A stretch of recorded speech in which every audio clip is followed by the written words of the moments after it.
We were talking before the show started. We were talking about what I think a lot of people deal with, and it's at time to time terrible tenants. Hashtag terrible tenants. Yeah, terrible tenants.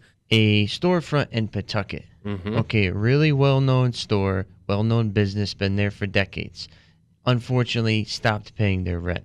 We took them to court, which is a very complicated process in and of itself. A commercial eviction is very complex. Mm-hmm. The tenant didn't make their payments on the payment plan, so we had to go and pretty much lock the place up. Mm-hmm. But they owed us $6,000. They owed the owner. Okay? Instead of changing the locks and throwing all that stuff out, we are able to initiate an auction, a public auction.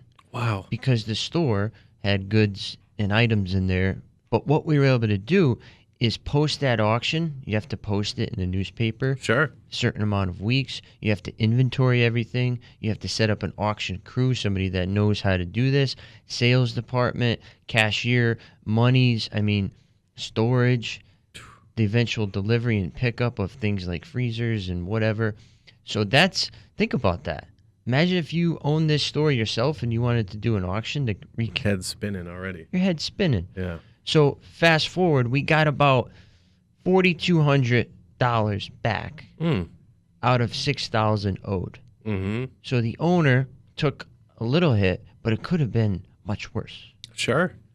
And all we get paid is, for us to change the locks, the constable gets paid to initiate the auction. So it's really pennies, and we're doing all the legwork. Yeah.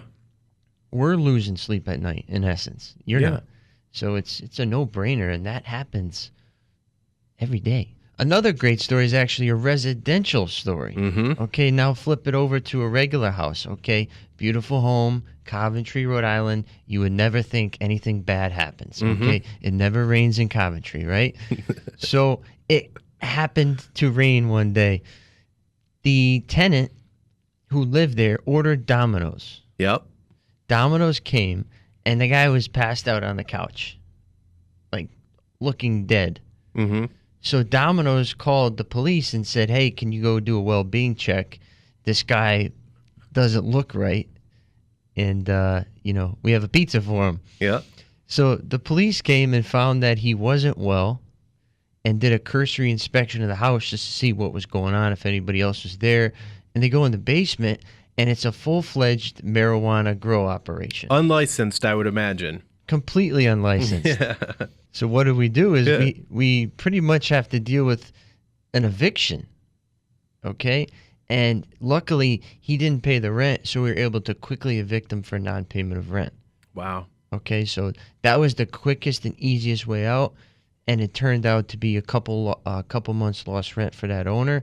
Could have been much worse. The guy left.